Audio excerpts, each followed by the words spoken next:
Thank you for tuning in. Welcome to Something to Talk About. I'm Linda McNamee, and for the next hour, we are going to talk about youth sports because it's springtime, even though you can't tell from looking out your window. But I assure you, springtime is coming because it's baseball season. But before we get to that, I would like to encourage you, if you have a question for our guest, whom you will meet momentarily, you could give us a call at 781-270-9199. Or any time of day or night, you can always email me at talk@bcattv.org if you have a suggestion for a future topic, or if you have a question for our guest and you forget to call, email also works. I would like to thank the crew for this evening. We have Chris Flaherty, who just reminded me that we were live because I missed the Happy Little Bubbles. So thank you, Chris. He is a staff member here. He makes sure that us volunteers don't completely embarrass ourselves like I just did, but that's okay. We also have some volunteers for this evening. Colleen Moore, Liz Gillespie, and Jolie Atwood have graciously given up their Wednesday evening for cookies and chat. So thank you, ladies, for giving up your Wednesday once again. And last but definitely not least, I would like to thank my husband, Paul, for staying home for Daddy Date Night. There's no homework this evening because of MCAS, and thankfully they're gone for a couple of weeks, but we were also at dance class tonight, getting ready for our recital coming up in June. So thank you very much. And now I would like to introduce you to my wonderful guest for this evening, Bryan Brothers, who is the promotions person for BBSA, Burlington Baseball and Softball Association. That's right. And you were also the Single A director. Yes. So what's Single A? I know I'm going out of order on my cheat sheet. Yeah, no, that's fine. Single A is one of our, I guess you'd call it our first competitive league. Okay. For mostly 9 and some 10-year-olds. Okay, so that would be like fourth grade? Third and fourth graders. Third and fourth grade. Yeah, third and fourth graders. You're more third, and then you're what we call the younger fourth graders based on our birthday cutoffs. So, so that's the league I kind of oversee and you know, take care of scheduling and things like that. So kind of like the Lowell Spinners. Well, yeah, exactly. Exactly. Right. Yeah, right. So yeah, I haven't got to the majors just yet, but maybe it'll be a goal. There's time. There right. is still time. Yeah. So before we get into the whole baseball thing, can you tell me a little bit about yourself? Where you grew up, even though you told me before, but the audience doesn't know. And what made you decide to get involved in youth sports? Sure. So I'm born and raised here. Always funny walking into this building, having graduated high school here. Like, oh God, I remember. Any of the teachers the same? I don't think so. That was back in 1990, so people can do the math if they want. So born and raised here. Never really left. Love the town. I guess I'm what they call a townie. You know, and I grew up here, stayed here, never left, and I just like Burlington a lot. Well, yeah, that's why I moved here. So yeah, you know. as far as sports, I mean, I played growing up. Like all sports, or just baseball, or? Baseball. I played some basketball. Basketball mostly, but baseball was the one I really liked. My older brother was very involved in, I think, what was BBA at the time, Burlington Baseball Association, before the softball got added. So I had to go at those girls. Yeah, I know. He coached quite a bit when he was young, and I was always with him. So I was the bat boy, I was the scorekeeper, or whatever. So I was involved in baseball very young, and then, you know, I knew once my son came along and showed an interest in sports that I wanted to help.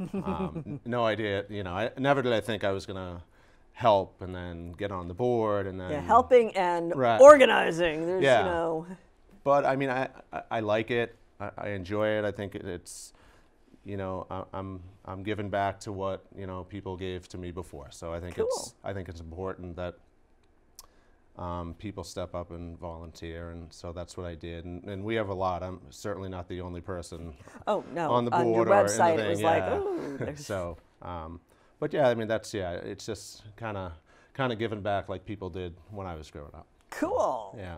Now, do you coach any other sports as well? Like you said, your son showed an interest in baseball, but I do. You also do like hockey. Coincidentally, or soccer. about 3 springs ago, he showed an interest in lacrosse, which I thought would be tough because it is the same season. But we worked it out, and I offered to help. And then once you help, you're kind of trapped. So, so I did that, and then I offered to help coach travel basketball this winter. And Oh, wow. I ended up coaching that. Yeah. So I'm what they call a glutton for punishment. Do you ever see your house? Yeah. Enough, but. Okay. That's good. Yeah. So when we were talking a little bit about single A just recently, you said third and younger, fourth. Are teams no longer formed by grades, but by age or birthday? And what are the cutoffs?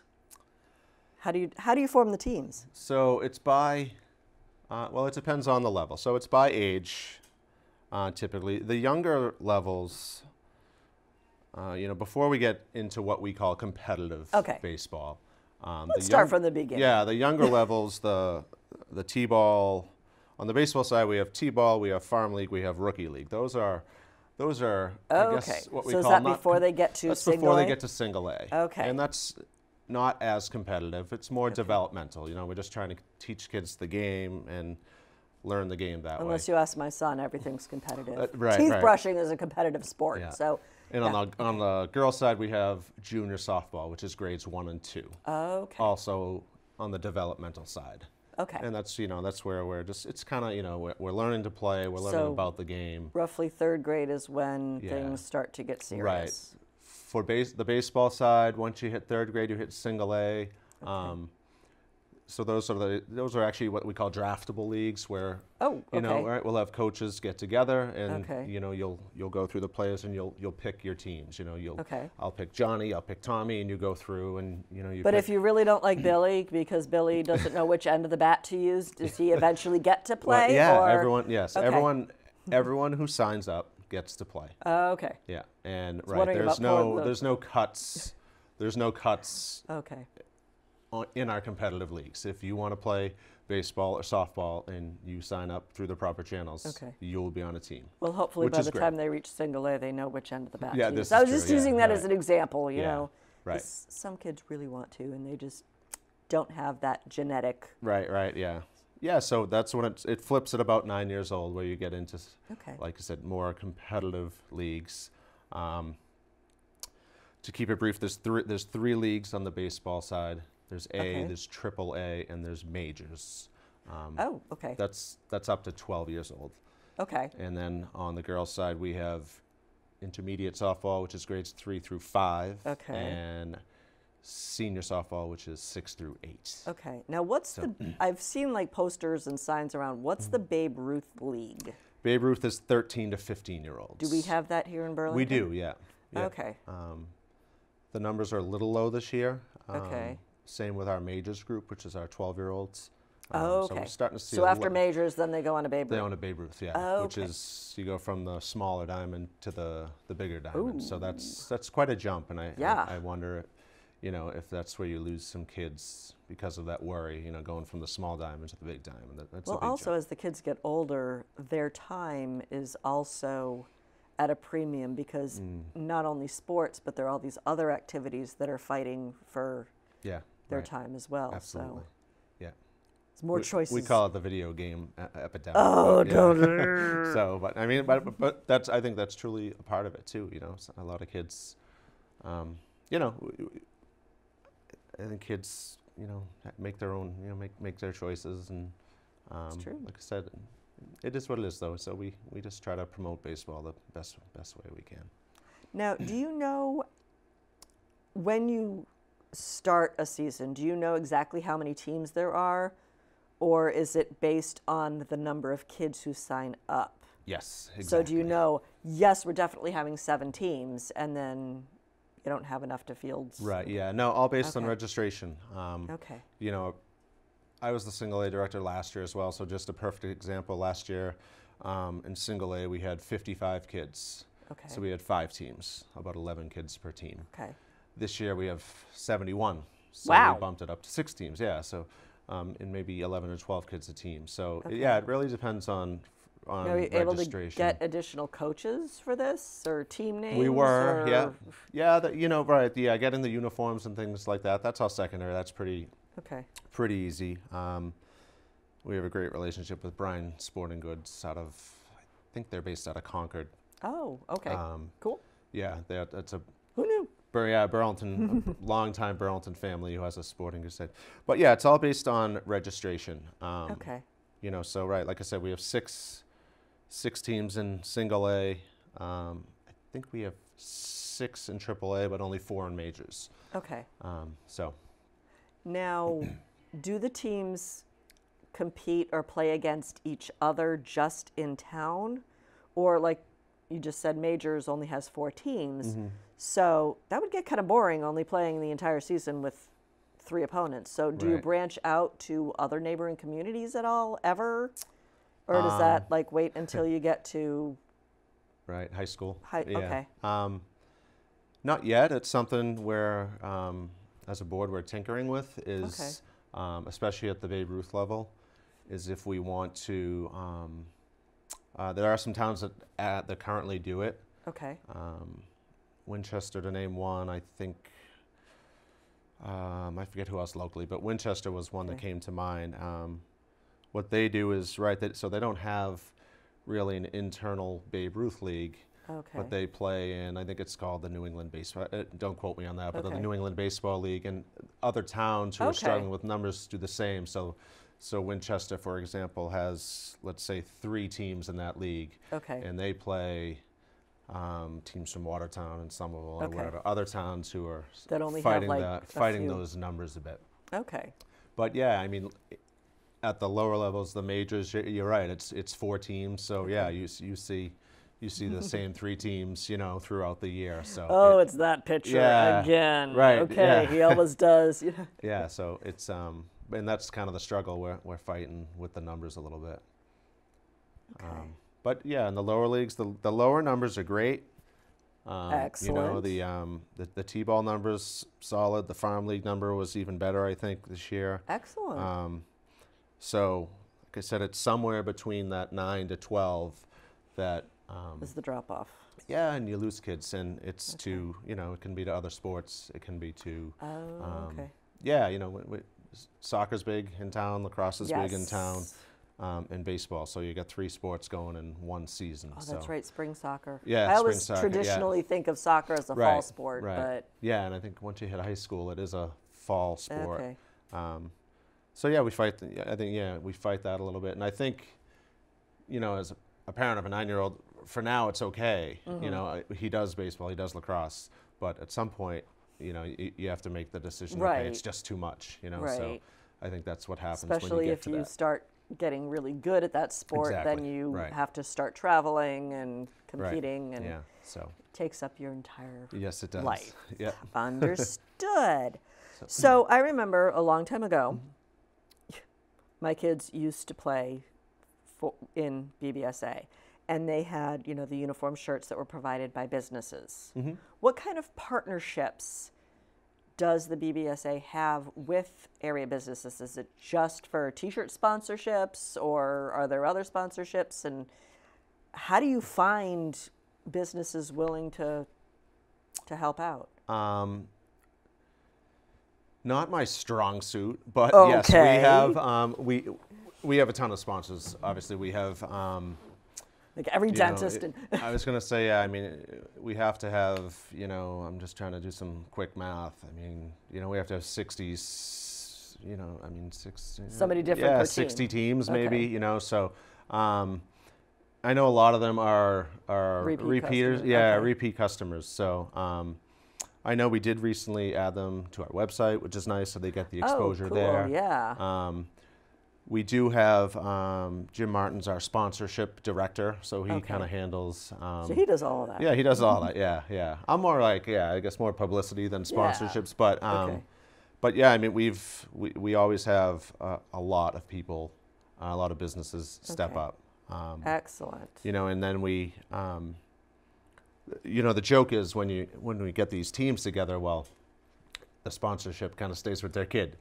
Yes, so, exactly. Right, so, if I draft Johnny and Johnny's, Johnny eventually graduates from college. Right, so. right, but Johnny's family is the sponsor, then they Okay. want Johnny's sponsorship on his back, which we get and we're sensitive to. So, but we have a good amount of sponsors, and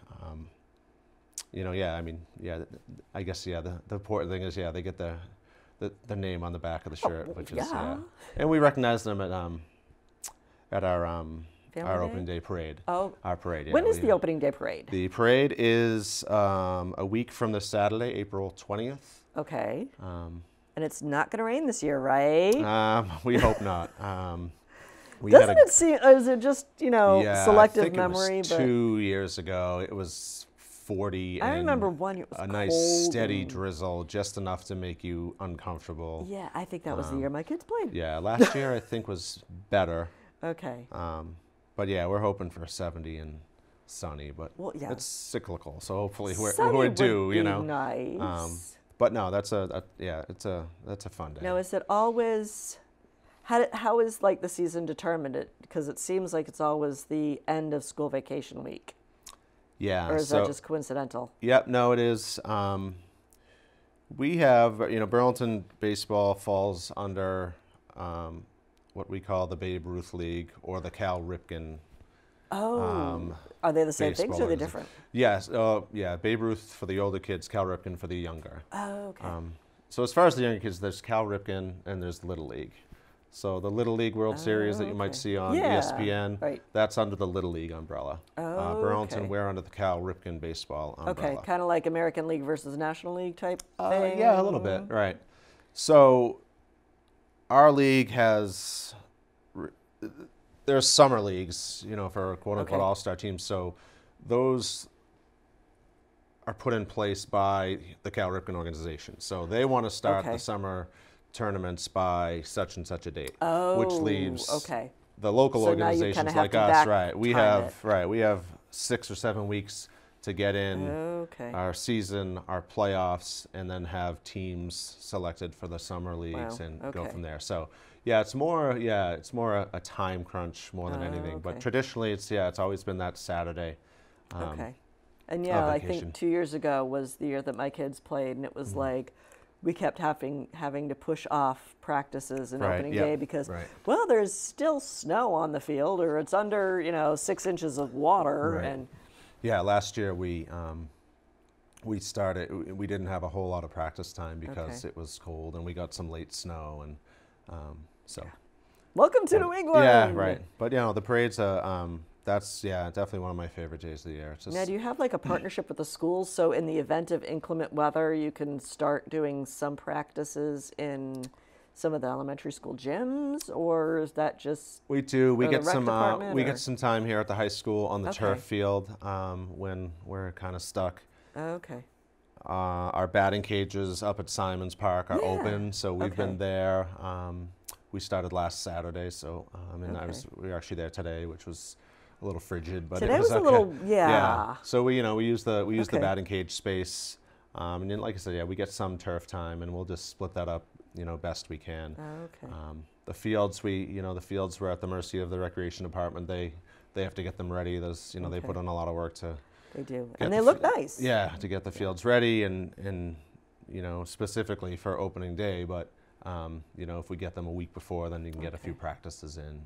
Because once the season starts, you're going 2 or 3 nights a week for games, and it's busy, and I think for, depending on the age, 2 or 3 nights a week is enough. I think absolutely before they get especially with all the craziness of springtime with everything else going on. Right. So, how would somebody register their child? Is it too late to register for this year? Kind of, probably. It is league dependent. Yeah. Okay. We've because the parade's next week. So. Right. The draftable leagues we've probably capped at this point. The younger levels might still be open. I'm sure would probably still take a T-ball kid or 2 or 4. Those teams likely are just probably getting split up this week. But when does the registration process normally start? Normally starts, believe it or not, I think we open it January 1st. Oh, wow. Again, maybe Okay. earlier. Yeah, we phase it, so we have Okay. might even be earlier than Like that. early bird. Yeah, we have 3 different phases. We have early, which I think comes with a a $10 discount. We have regular, and then we have late registration phase, which I think went through end of So all you indecisive February. people. Yeah, right. But no, I think younger levels you could probably still sneak some kids in now because that's in the younger levels. The T-balls we usually set up, kind of break them up by schools. Okay. 'Cause everyone's new. You start separating kids, but you get them Right. together and they're with their friends. It makes it a little more easy Yeah. when they're doing something new and things like that. So. But sometimes, you do have to mix them up because there's 40 kids at Francis Wyman Right, and yeah. 3 kids at Pine Glen or something like yeah, that. Yeah, so. we had a heavy Francis Wyman contingent in my son's grade, so we had a lot of okay. Francis Wyman kids. I think there were two teams when we were doing that T-ball. Wow, okay. Yeah, so. And we try to keep just to add on that, we do try to keep the teams smaller Okay. at that level, just for more kind of individual Give everybody the instruction. opportunity to Yeah. play too. Right. Yeah. Right. Because most kindergartners don't have a huge attention span, so Right. you want to try to keep them Yeah, and a that's little right. more active. That's where we went. Right. We recently went to less kids, so you get a little more one-on-one. Right. You Okay. get 2 coaches with 12 kids trying to handle 6 kids at once at that age. It's tough, but if you get 1 and Okay. you're working with 2 kids, Yeah. kind of 1-on-2, I think it's more beneficial for them to kind of learn a little bit. So speaking of coaching, Yeah. what are the resources that are available to individuals who volunteer to coach? Because they might be really good at the sport, but not be able to handle, 10 6-year-olds. Right. So, or they might be able to handle 10 6-year-olds and just really want to help out their kid, but may need some work with the rules of the game. So what are the resources available Right. to volunteers? Are there any resources available?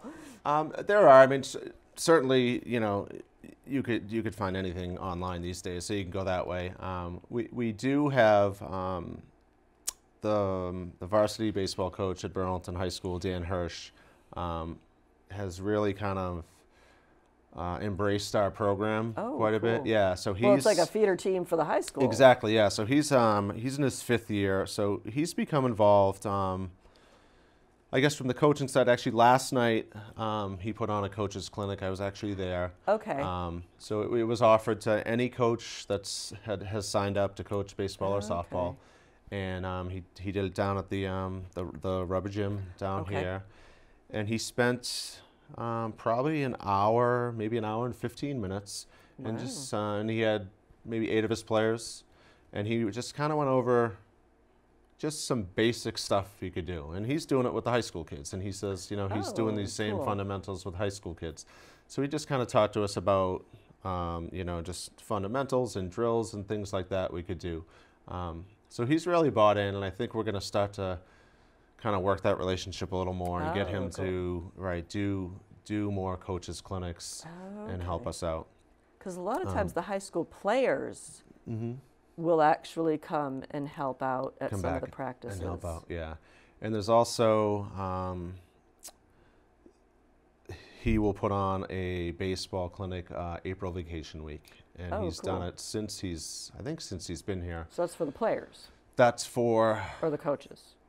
For the players. Okay. So it's 3 days. I think it's not, 12 to 3 days a week during April vacation. Cool. And what he does as the high school coach, he has his kids stick around and help. So he has on any given day 5 or 6 high school kids who are working with the kids. Yeah. So we have, I think as of last night, we had 48 Burlington baseball kids signed up for that clinic. So yeah. So he's really bought in. Is there like a max for signing up for that?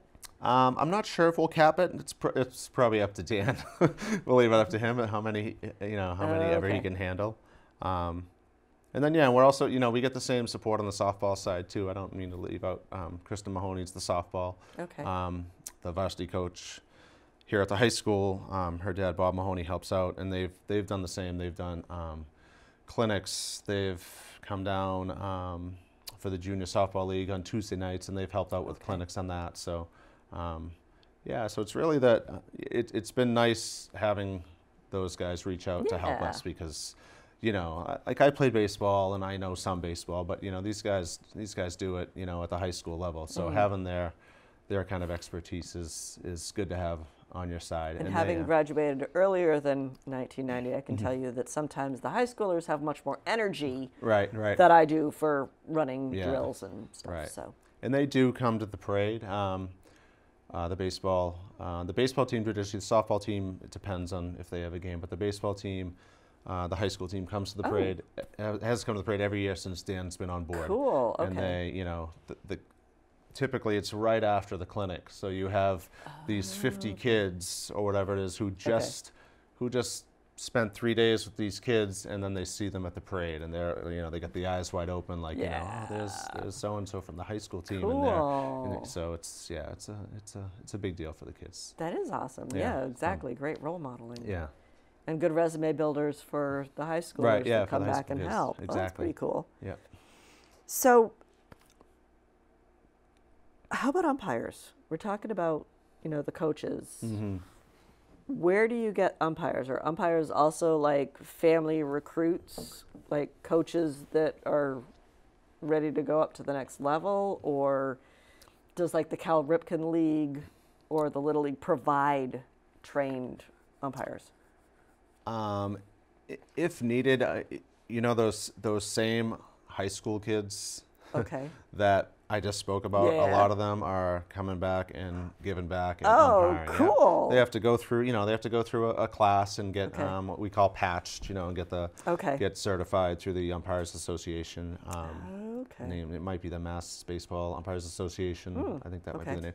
But yeah, a lot of it is kids, it's parents, it's you know, volunteers. Even as the board, we're asked, you know, if you want to, you know, and it's you know, and you get paid to umpire. So for a high school kid who can come up to Simon's and do 2 games on a weeknight and make himself some money, it's a great opportunity. I didn't realize it was paid. Yeah. Sweet. Right. Yeah. So it's good, and they do a good job. You know. Excellent. You know, and again, this is competitive, you know, baseball, but you know, we coaches, you know, we realize, you know, these are young kids and they're just getting into it. So, you know, there's no craziness going on with umpires and things like that, but it's a great opportunity for young kids who want to give back, want to make some money, and you know, just enjoy the game. Okay, you mentioned something, and I'm like, oh, wait, did I eliminate that question? Umpires and coaches, do they have any training for dealing with the unruly parents that are hoping that their kids will be in the majors someday? Yeah. Sometimes the parents are worse than the kids. Right, yeah. Training, no. I mean, you know, how do you manage that? Or is there a big problem here in Burlington where you have those parents that are no, I mean that you need to sedate? No, I don't see it, you know, a lot. Sure, you're gonna have one outlier here or there, maybe. We haven't seen a lot of it in the past. Oh, that's good.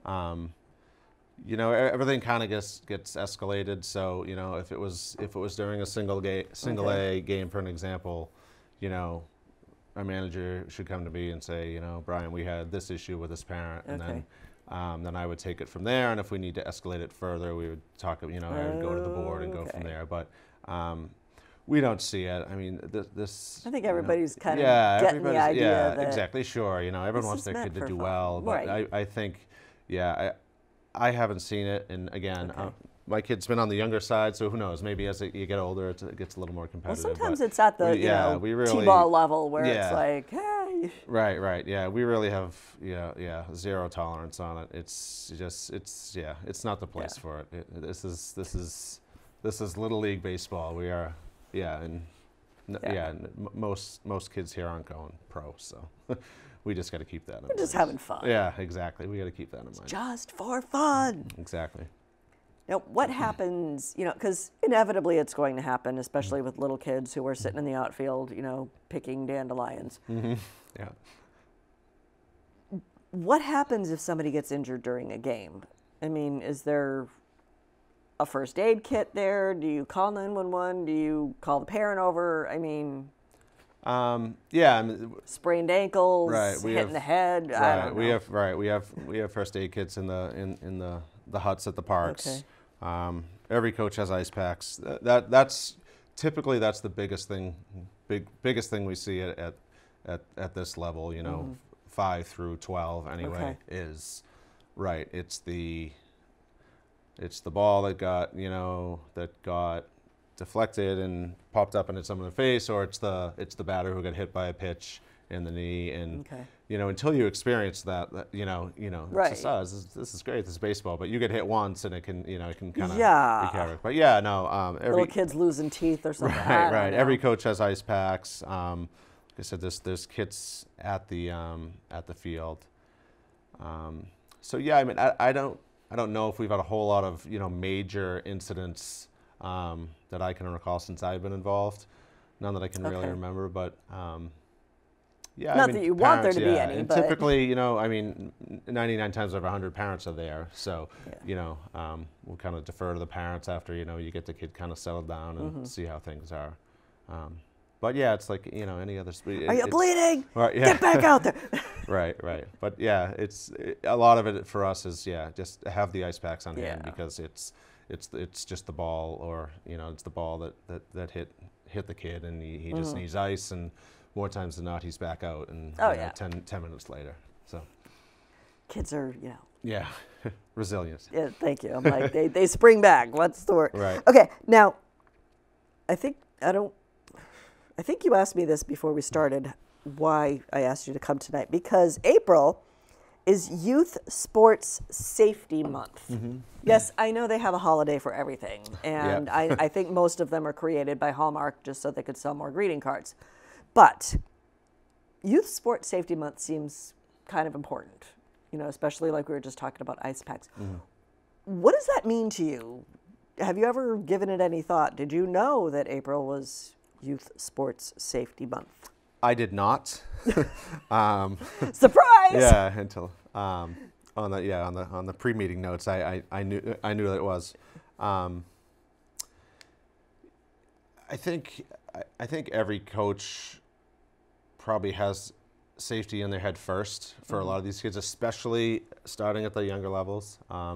Even at 9, there's I had practice today. There's still kids that struggle throwing and catching, and we had done a quick drill together that I kind of oversaw, and then when we finished, I was working with a couple other kids, and the other kids had balls, and I said, you can just throw ground balls to each other. I said, I don't want you playing catch, because I don't want someone catching a ball off the mouth, right. Especially when it's 40 degrees and it was cold, and so I think as you volunteer, and the first thing I noticed in T-ball is all of a sudden we get kids wanting to whip balls around. So I think coaches, needs a little bit of work. Right. I think coaches understand from the beginning, like, okay, we can't have baseballs flying around here all the time, and we don't have a real safety protocol, but I think everyone's kind of the belief, okay, make sure kids are spread out when they're playing catch, things like that, just kind of common sense stuff, and we do have a preseason coaches meeting. Happens to be tomorrow night, and each league director sits with their incoming coaches and says, okay, what do we want to do this year?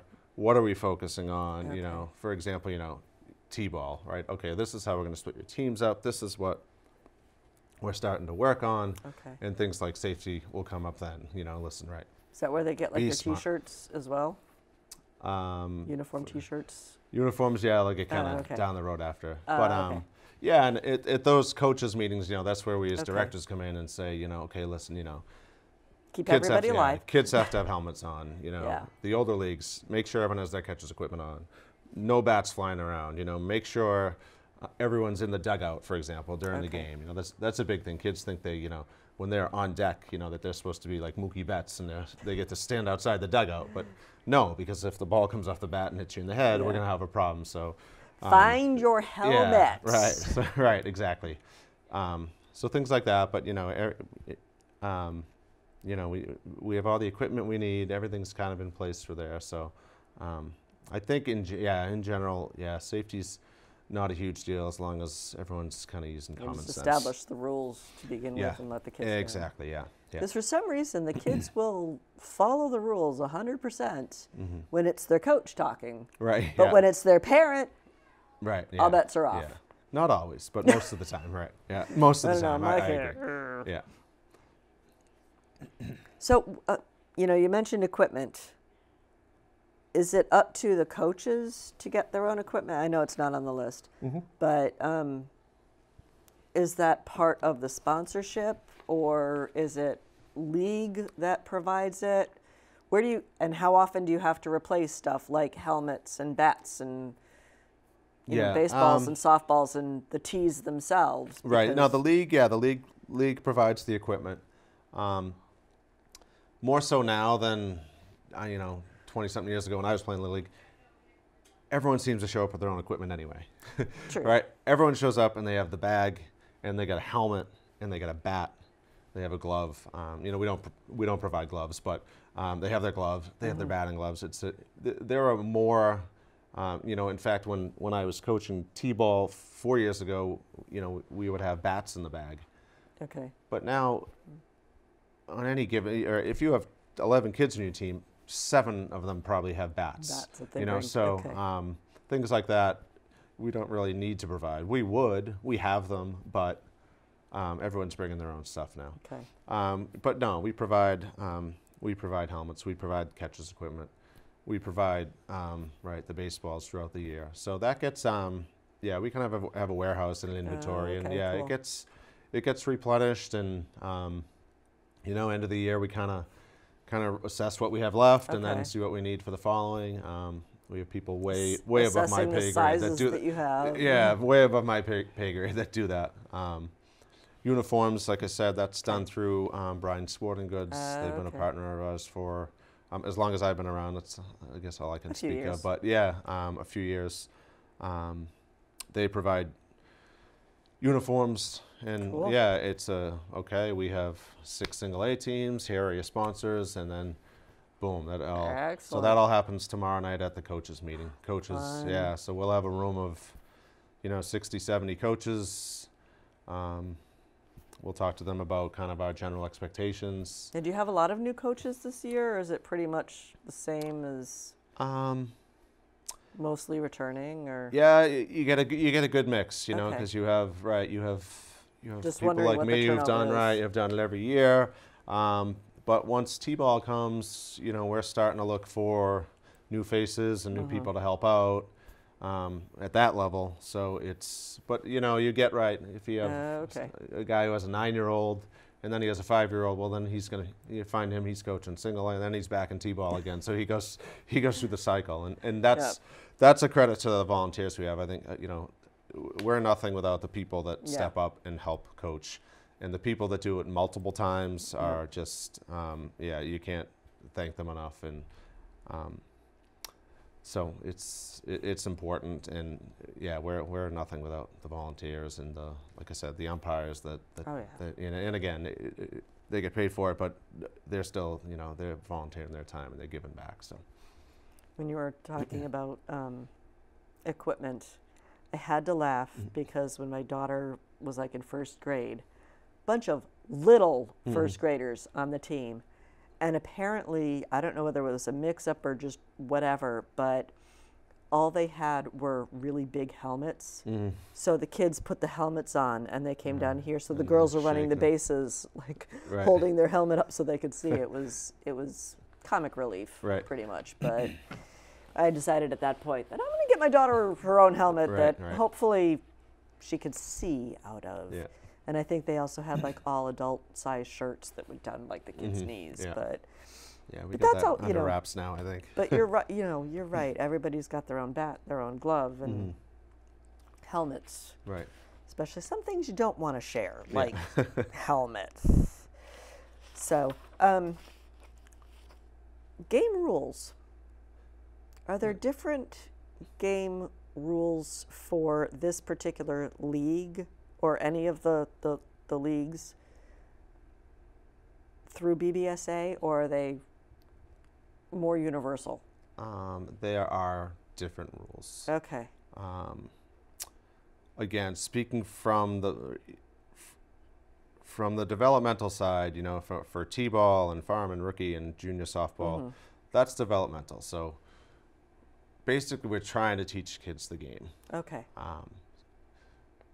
So, for example, in T-ball, if Johnny hits the ball, and this doesn't happen a lot in T-ball because they're just starting. Yeah. But if Johnny hits the ball and Tommy catches it in the field, the rule is that he's out.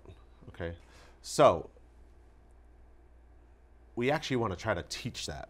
Okay. You know, and initially you're probably like, oh, I got to go tell Johnny that he's out and you know, and take him off the field. But we think it's important. In T-ball, it doesn't happen a lot. There's not there's not a lot of kids who are at 5 that are going to make a play in the field to actually make an out. But we like to actually teach them the game. So at the younger levels, it is developmental, but we do try to get the rules in, because when you get into single A and intermediate softball, if you don't have an idea what an out is, you're kind of out there, you know, not having any idea what's going on. So with those early leagues, we do try to develop the kids and teach them the game. On the baseball side, so single A is, you know, it's what I call real baseball, but there's a few restrictions. There's not, you can only steal second to third base only. Okay, because what would happen otherwise is someone would get on first base, and the ball goes to backstop, and then he goes to second, and then he goes to third, and then he goes home, and you're really not teaching a whole lot then. So as you get to the older levels, AAA and majors, and then Babe Ruth, it becomes mostly what I call real baseball. But yeah, there are some restrictions on the levels, but the big thing for us is those younger levels is we're teaching kids not only how to throw and catch and hit, but we're actually trying to start to teach them rules. Yeah, to figure it out. So when they get to single A or to intermediate softball, they can say, oh, you know what? Coach Bob taught me that in farm league, that when the fielder throws it and the ball beats me to first base, that I'm out, and I go back and you know, and there's no crying and you know. Got it. Right. But, there still might be, but it's hard. It's hard at the younger levels when you actually start to teach that, and you have to tell a kid, okay, you know, you're out because this. But we try to do it in a way, you know, it's not like you're out, go back to the bench. We kind of pull the kid aside and we say, so you were out there, and this is why, you know, because they fielded a ground ball, they threw the ball to first base, it beat you to the base, and the first baseman caught it and was on the base, and that's why you're out. So we kind of take those moments. You can't throw the ball at the runner. Right. This is not. That's probably a big one. Right. So that's the big thing at the lower Is that levels. also kind of why, even though my son insists, you don't keep score like in T-ball, because you want everybody to have the opportunity to play, and if you have 3 outs, then chances are the first 3 kids would all make outs. Right. Yeah. Right. Exactly. Yeah. So what we do in the lower levels is just a rotating batting order. If you have 9 kids there, all 9 kids are going to hit, and then we're going to switch, and we're going to do it again, and we're going to do that for as long as they can pay attention. You know, all right. It gets better. It gets better. You know, when they're 8, all of a sudden you're starting where the coaches kind of pitch to them, and they're like, you know, they're like begging you to play one more inning. Yeah. So. Now, when does the pitching change? Because like T-ball, toward the end of the season, the coach starts pitching, and then like we stay on the tee. So T-ball, we stay on the tee throughout the whole year.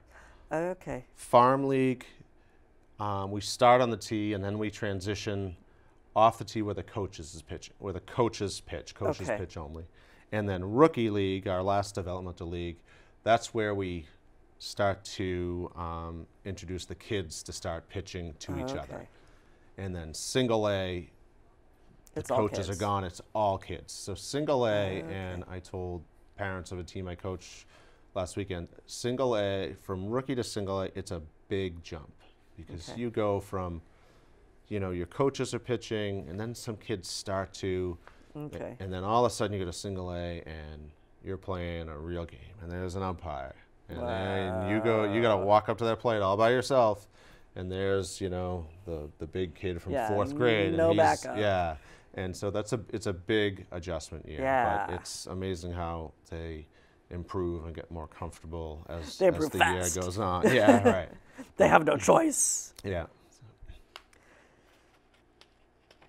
We answered a lot of these. What is a draft league? So draft league is those older leagues Okay. that I talked about. So So on the the coaches, boys, on the boys, are there like tryouts, or is it based on last year's play, or when and how? Yeah, kind of are league they- specific. So if I stick to the baseball side for a minute. Yeah, go ahead. So the three draftable leagues are single A, triple A, and majors. Majors. Let's exclude Babe Ruth. That's kind of its own Okay. animal. So single A, triple A, and majors. Majors, essentially, all 12-year-olds are eligible to play majors Okay. and stay in majors unless they ask to be held back if they want. And I can expand on that in a minute. Okay. 11-year-olds are either triple A or they can try out for majors. Okay. And then single A is nines, and like I said, some tens. Some tens will play to AAA. But as far as it being a draft league, yeah. So essentially, right. So we just went through this about 2 weeks ago. Okay. So we have our registration, we have all our kids, we have our coaches in place, and we know, okay, we're going to have 6 teams in single A. Okay. And we get in a room and we pick our draft order, and my team picks first, and then Okay. you pick second, and we go through and we do like the NFL draft or the Major League Baseball draft. And, Okay. you pick this kid, and then You don't actually pick the kids at that time, or do you? we do, yes, right. Okay. Yeah, so in the draftable leagues, yeah. So right. Okay. So So we're it's based on maybe how it's they based played on last year. right. What you or- know okay. from last year. We try to, at least in single A this year and last year as a director, we got together before the draft, all the coaches, Okay. and kind of reviewed the kids. So we knew, okay, okay. And what we do at the end of each year, each manager will fill out a player evaluation for all the players he had. Oh, okay. So, yeah, which is So yeah, like that's that's going to a be good hard point. just Yeah, going so- from memory. Which is helpful. So you kind of have a baseline of how he did, and you have comments of Okay. his strengths and his weaknesses. Okay. So we all get together in a Hopefully room. the kid didn't go to indoor batting cages the entire Well, time. yeah, right, yeah, it made that big jump. So we all got in a room before the draft and just kind of went through and said, okay, this is what his evaluation said. Do you know him? What do you Okay. how do you is he a strong player? Is he not a strong player? This, that, and the other thing. And then we get together and we did the draft, and our draft, I said at our draft, I said table talk's okay, meaning we're not about what we want as a board is we want parity. We want Yes. 6 teams that are all pretty even. You Okay. don't want a powerhouse team that Right. goes 14-0 And annihilates all the other teams. And then you have another team that's going 0-14 because nobody's having fun. learning anything from that. So our big thing is we want to spread out the kids so the teams are even. Okay. And I think meeting before and talking about the kids and having the evaluations in place, I think that's important because then when you get to Okay. draft, you go through and you get an even Okay. teams throughout. Last year in single A, I think our last place team had 6 wins and our first place team had 10. So that's not That's a huge not difference. huge, yeah. And really, and then once the playoffs hit, I think the last place team beat the second place team, and it was like All it was bets are off, perfect. yeah. It was just it was exactly how it should be. So Now, what happens if somebody moves in from another town and doesn't have one of these review sheets? yeah, you're kinda kind of winging it. wing If he's a younger kid, Yeah. and he moves in, you just Okay. you know, somebody gets him, and you Roll know, the dice. right? If he, you know, if he's a ringer, then you know, good for you. You know, it'll help you, but it'll catch up the next year when we get a read on him. So Okay. Now we only have a few minutes left, believe Okay. it or not. Yeah. Can you fill me in a little more on opening day activities? Yes, there's the parade that Yes. everybody knows about, but right. what else happens? So the parade starts at Starts over by the rec center, doesn't starts at the rec center, right? We parade up Center Street, up to Simons Park onto the fields, and we fill the fields with all the teams. As the kids get older, they tend to kind of shy away from the parade. You know, the 12. dare they? Yeah, you see a lot more 5-year-olds than you do 12-year-olds. Okay. But so we do. We march up. We get onto the field. We have kind of an opening ceremony. Chris Corbett, our president, talks a little bit about the league, and he'll then introduce the baseball and softball teams Okay. if they're there. Typically, we'll have a ceremonial first pitch thrown out by somebody who's either done something or I think last year Have you identified that person yet? if we have, I haven't heard about okay. it, so maybe it's a big surprise. It might be you, I don't know. They haven't asked me yet, so no, I don't right. think so. Last year, I believe it was Ron Sanderson. Ron has been a volunteer coach for over 40 years. Wow. It might be Okay. more than that. So Well deserving. yeah, something like that. And then what we do after those festivities is we actually announce the teams and their sponsors. And okay. what's become the biggest thing, especially for the younger kids, is so we announce the team and they kind of run off the field. So we say, here's T-Ball Baltimore. So they get to run off the field, and then they go through this tunnel of these high school baseball and softball players cool. who, you know, give them Fist bumps or high knuckles and fives fist or- bumps, and they think that's like the greatest thing in the world. Coolest thing ever. Yeah. And then that's done at 10, and then from there, basically, Do games start on that games day? start that day. So Oh, wow. there are games at Simons Park all day. My team, I know for a fact, is playing down at Regan. So definitely all the draftable leagues start that day. Okay. There's games all day, weather permitting, of course. And yeah, I mean, it's, you know, the one thing I would say about Simons Park, typically on, you know, a Friday night, there's 6 games up there. There's 3 games at 5:30, 2 on the Wow. baseball fields, 1 on the softball field, and there's 3 games at 7:30. Wow. And there's this really cool overlap in between where you have all these kids. No parking spaces. No parking spaces. But you have all these kids hanging out in a safe place, watching their buddies, grabbing a slush at the snack shack, Cool. and you can't tell who won or lost the 5:30 game because now they're down playing a game of pickle on the fields, and you know it's just I love it. it's a really cool environment on a Friday night to be up there, assuming the weather cooperates. Well, so Yeah. right, That's which we're hoping kinda- for Parade Day. Excellent. What about Family Day? Family Is Day. that always like the last game of the season, or how is that determined? That's centered towards the end of our season, depending Okay. on if we have weather, rainouts, or whatnot. But Family Day is really, just an opportunity for, again, earlier in the day, geared towards the younger kids. And we have a huge cookout up on the hill, up on Simons? the top of the hill, by the snack shack, Okay.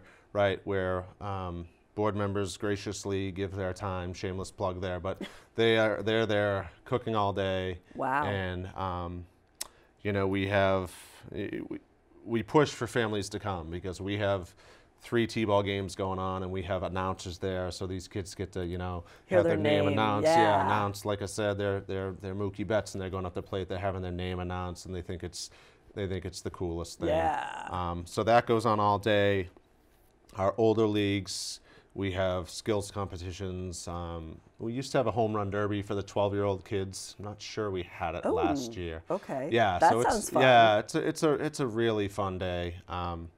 And just like I said, especially for the younger kids who are there and they get their name announced, and you know their parents are there, their grandparents are there, and things like that. So Real fun day. Usually by June we have the weather on our side, so Usually that's important. But that's probably my second favorite day of the year. The parade is by far my first, if I'm not parading in 40 degrees and rain. Just because, again, the same thing. Those 5-year-old kids, when they're walking down the street and they see their parents, their brothers and sisters, and they're like waving to them, I think it's the greatest thing in the world. So, what are some of the new things that are coming out this year? Are there any new changes or different things going on this year that you're trying? No, not a ton. We do have an 11-year-old. 11-year-old, I guess you would call, kind of travel team. That's kind of an experiment this year. So they're cool. playing. We fight a little bit against what's called AAU baseball, which is kind of like select baseball.